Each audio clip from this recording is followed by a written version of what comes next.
long time. Aye, this time and a long time, long time. This time and a long time. Aye, this time and a long time, long time. This time a long time, this time a long time. This not day before time. Greetings all. I'm sure that like me, sometimes you have the yearning to imaginatively travel back in time to the good old days and engage in a sort of nostalgic recreation of the past. The subconscious is jolted back to a place of absolute joy and contentment that we often need to cope with some of the challenges of today. During the 1960s in Guyana, there were certain popular events which did not only bring elation and satisfaction to a cross-section of the population, but emerged as a part of the cultural tradition, perhaps expected to last forever. Cavalcade of Sports was one such occurrence. The incident I'm about to share with you occurred at this iconic event at one of the country's most popular sports venues at that time. It was an overcast day, and members of the Tutorial High School track and field team were participants in one of the invitation races. Border, also known as the Guyana Cricket Club, or GCC, was packed with spectators, including students who came to watch their hero athletes perform. It was time for the men's 4x100 meters relay race, and Tutorial was represented by one of the best high school teams in the country, perhaps in the region.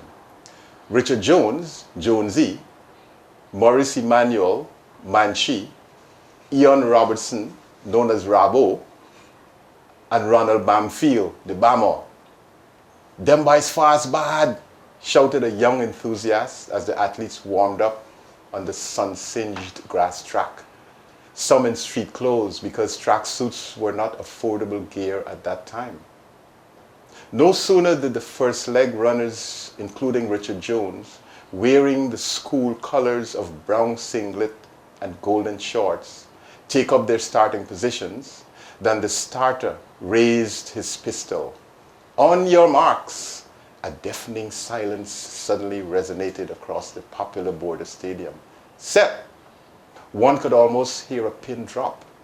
"Patai!" As if serving as a cue for both athlete and spectator. A thunderous roar emerged from the crowd, increasing in intensity as the athletes propelled from the start line. Apparently, some of the runners at the far side of the ground were not aware of the command for the start of the race due to a malfunctioning public address system. This resulted in the failure of one of the Tutorial athletes to remove his long pants in time to receive the baton. Anticipating the possible calamity that could befall the favorite team, the crowd's roar was now intermingled with nervous laughter. Jonesy came out of the blocks like a rocket, leaning forward slightly, accelerated at incredible speed, opening an early lead. The spectators went wild as he handed the baton to Manchi. "Clean!" yelled an excited fan in the bleachers, referring to the flawless baton exchange. Manchi was magnificent as he dashed around the track between the unevenly painted lanes, widening the gap further, giving an unforgettable exhibition of speed, strength, and skill. The third leg scene, however, could be described as melodramatic. Robertson was still struggling to take off his long pants, which I believe was a bell bottom, as Manchi approached him at top speed. Wishing to avert what would have been certain disaster, Robertson abandoned any further attempt to disrobe, took the baton in one hand while holding up his unzipped trousers at the waist with the other. The spectators were almost in a frenzy, screaming and cajoling while flailing their hands in anticipation of what may occur next. An overzealous patron with both hands on his head belted out, "Oh Lord, is what gonna happen here today?"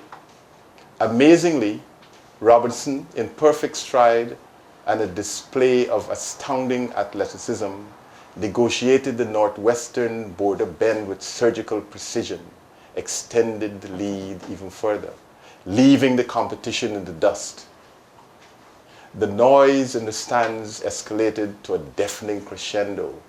Then, with a remarkably smooth handoff from his unruffled teammate, his familiar bounce and perfect form, Bama, the consummate anchor, majestically sprinted unchallenged toward the finish line and brought home the win in record time to the delight of ecstatic fans.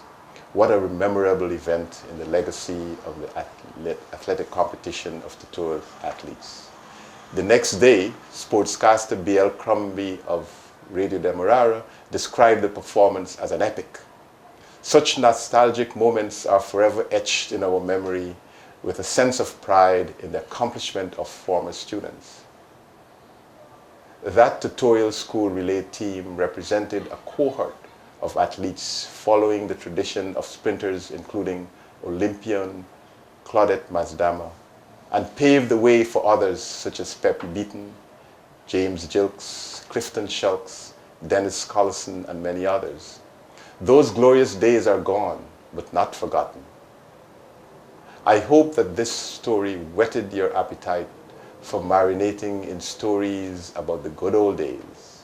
Share it with your children and grandchildren so that generations to come will have a window into the joys, challenges, and dedication to this aspect of our traditions and heritage. Y'all walk good here.